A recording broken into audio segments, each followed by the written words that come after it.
Guys, good afternoon. Nandito kami ngayon sa La Trinidad. Pupunta kami ng strawberry farm para makita lang namin yung strawberry farm.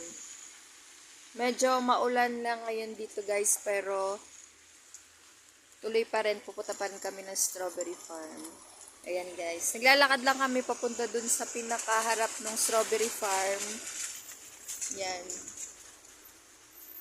Yan yung mga strawberries. Yan yung strawberry farm, guys.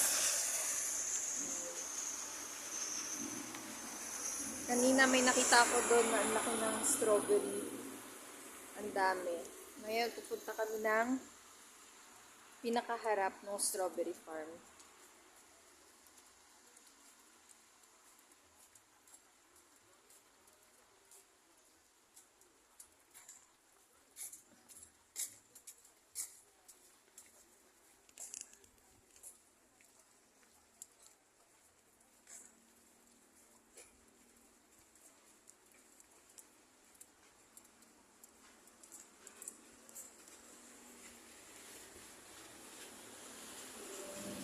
Muulan ngayon dito guys, kaya halos wala kang makita dun sa taas kasi ang ano ng fog. Yan na umuulan.